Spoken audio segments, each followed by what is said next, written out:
Students, welcome to Biology 360 Biology Online NEET, and I am your Himanshu sir, and I am going to describe you some important key points. You can say the important things for your preparation strategy. So I will be helping you to discuss the entire NEET biology through the series of biology questions discussion, right, chapter wise. तो हम chapter wise हम आपको discuss करेंगे, मतलब जितने chapter हैं NEET के, जितने यूनिट हैं, जितने सब क्वेश्चंस इम्पोर्टेंट हैं, वो सब मैं एक एक करके बॉटनी का स्पेशली डिस्कस करूँगा. I am the person from botany department. So you look at every topic parallel to me so that you can revise it in lockdown and you can prepare within 2 months. Total button you will try to share with you. So आज से शुरू करेंगे your microbes in human welfare, right? तो microbes in human welfare ये topic जो है, ये topic आपका बहुत ही इम्पोर्टेंट टॉपिक है और इसमें आपको मिल जाएंगे अच्छे अच्छे क्वेश्चन. ये सब डाटा बेस्ड क्वेश्चंस है, राइट. तो इसको मैं दिखाऊंगा थोड़ा, मतलब इसको ऑर्गेनाइज करके जितना हो सकता है. आप मेरे साथ बने रहो और मैं आपको एक एक क्वेश्चन का डिस्कशन बताता रहूँगा, ठीक है. तो मैं चलता हूँ पेन एंड पेपर के साथ और आपको बताता रहूँगा कुछ हाइलाइट्स के साथ, ये कुछ कलर के साथ मैं आपको बताता रहूँगा. और इसमें आप देखना जो इम्पोर्टेंट डाटा होंगे आप उसको याद कर लेना, ठीक है. तो रेड पेन के साथ हम चलते हैं और आप देखो ये चैप्टर 18 है माइक्रोब्स इन ह्यूमन वेलफेयर. तो माइक्रोब्स तो समझते हो ना, माइक्रोब्स मतलब any unicellular organisms those are not visible to naked eye. जैसे उसमें बैक्टीरिया भी आते हैं, इसमें यूनिसेलुलर आल्गी, यूनिसेलुलर फंगाई, और इसमें यूनिसेलुलर प्रोटोजोन्स भी आते हैं, मतलब जो नेकेड आई को विजिबल नहीं होते हैं. वायरस आते हैं, ठीक है. तो कुछ माइक्रोब्स होते हैं like your bacteria, like your fungi, like your virus, those are helpful to human being, right. तो ह्यूमन बीइंग के लिए जो इम्पोर्टेंट है उसके बारे में हम डिस्कस करेंगे यहाँ पर एक के बाद एक. और हम लोग ज़्यादा यहाँ पर कोशिश करेंगे डिस्कस करने के लिए क्वेश्चन आंसर वाइज. तो यहाँ पे कंटेंट से ज़्यादा हम क्वेश्चन आंसर वाइज में ज़्यादा एम्फासिस देंगे, ठीक है. तो मैं आपको क्वेश्चंस में ले चलता हूँ, थोड़ा इसको मैं जूम करके बताता हूँ. तो इसमें आपको पहला क्वेश्चन आता है, देखो भाई पहला क्वेश्चन ये देख लो. Which of the following product, ये वाला क्वेश्चन, ठीक है. तो which of the following product is not obtained from fermented soya sauce. तो soya sauce, you know, soya sauce. The soya sauce product is not obtained. देखो, which of the following product is not obtained from fermented soya sauce.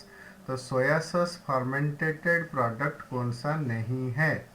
तो देखो ये NCERT का पूरा direct book वाला question है. The fermented product from soya sauce, from fermented soya sauce product ये है टेम्पे, सुफू एंड टोफू. ये साउथ इंडियन ड्रिंक्स है, sufu, tofu and tempeh. These are obtained from fermented soya sauce, but dosa is not the fermented soya sauce product, right. So answer is dosa. So dosa is obtained by fermentation of your black gram and rice dough by your leuconostoc and streptococcus, right. तो मतलब ये डोसा नहीं होगा, बाकी 3 होंगे, tempeh, sufu and tofu. These are obtained from fermentated soya sauce. तो ये रहा सेकंड क्वेश्चन में हम चलते हैं, ये वाला सेकंड क्वेश्चन। तो mark the correct option with respect to distilled alcoholic beverage.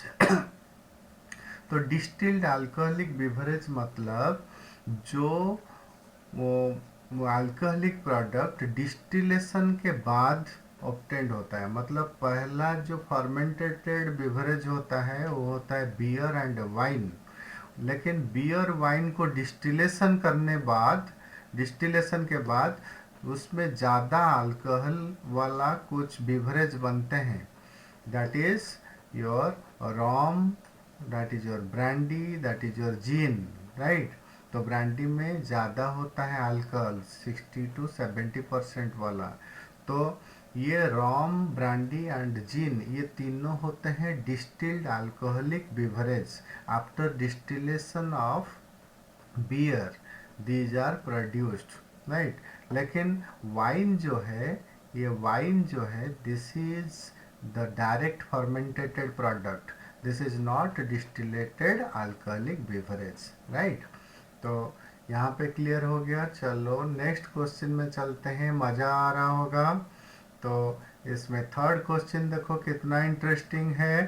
तो यहाँ पे दे दिया the nutrient medium for beer is, nutrient medium for beer is, इसका मतलब है बियर बनाने के लिए न्यूट्रिएंट मीडियम क्या लिया जाता है फर्मेंटेटर में। मतलब बियर फैक्ट्री में कौन से चीज़ से बियर बनाते हैं बाय फर्मेंटेशन, वो न्यूट्रिएंट होता है आपका, याद रख लेना, ये होता है बार्ली, बार्ली माल्ट। तो बार्ली माल्ट से बियर बनता है थ्रू फर्मेंटेशन। तो fermentation of barley malt produces beer. और बाकी का जो है ये अलग फर्मेंटेशन प्रोडक्ट बनाते हैं।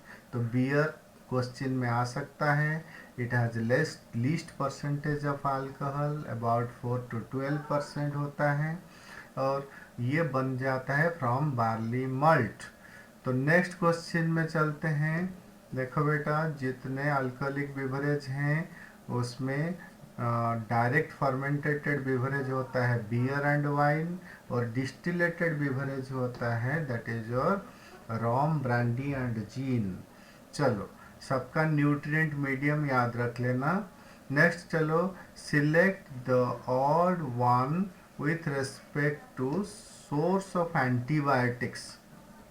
देखो एंटीबायोटिक जो होते हैं these are the metabolites, or you can say secondary metabolic products of certain microorganisms like your fungi and bacteria, and these antibiotics are used as pro-life, these are probiotics, or they are the life-saving chemicals used against different pathogenic bacteria and fungi।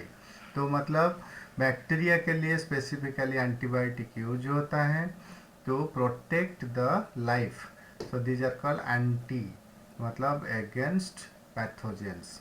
तो odd one देखो source के हिसाब से, तो मतलब bacteria से तो कुछ एंटीबायोटिक बनते हैं जो होता है pure bacterial antibiotics like your subtilin, right, gramicidin, right, polymyxin B, ये सब होता है बैक्टीरियल एंटीबायोटिक्स।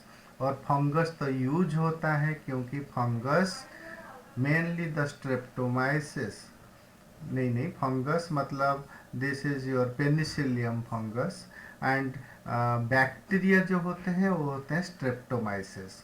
तो streptomyces bacteria they produce different antibiotics like streptomycin, like chloramphenicol, right, like tetracycline. और फंगस जो होता है पेनिसिलियम से बनता है पेनिसिलिन, और लाइकेन से भी बनता है ये ऑस्निक एसिड फ्रॉम ऑस्निया। और ये देखो बैक्टीरिया, फंजाई, लिचेन, ये सब हो गए सोर्स ऑफ एंटीबायोटिक्स, लेकिन सीडेड प्लांट्स ये सोर्स ऑफ एंटीबायोटिक नहीं